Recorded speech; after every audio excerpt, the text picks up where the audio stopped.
Европскиот суд за човекови права во Страсбур пресуди во корист на исклучените од системот на парно грејење, кои биле присилени од државата да го платат паушалот за топлинска енергија кон компанијата. Како што за Алфа рекоа дел од исклучените, судот оценил дека Македонија не го заштитила имотот на исклучените сопственици, нарушувајќи им го нивното право. Во улога на тужители се јавија 8 македонци со живење во Скопје, кои се пожалија дека биле должни да плаќаат фиксна сума за затоплување на нивните станови, иако тие веќе не биле поврзани со мрежата за грејење. Нема право никој да го повредува правото на собственост и располагање со својот стан.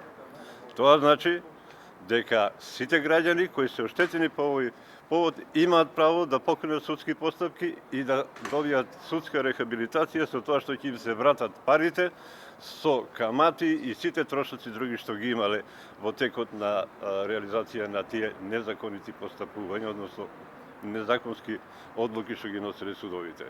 Сега велат граѓаните секој петок ќе протестираат пред судовите во знак на револт, незадоволни од тоа што годиниве не им се слушал нивниот глас. Ќе излегуваат на улица се додека не им се исплатат сите пари кои присилно им ги земала државата изминативе години. Секој петок во 11 ќе ги преселиме нашите протести таму и јавно ќе ги прозиваме со име и презиме овие суди за кои што имаме огромна архива.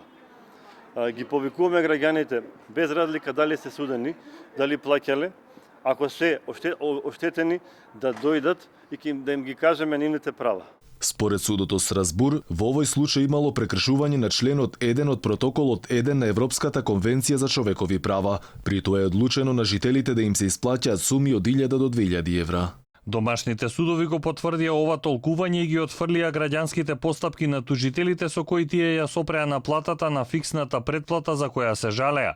Судовите сметаа дека како индиректни потрошувачи од апликантите се бараше да го платат фиксниот износ, без оглед на нивните индивидуални околности.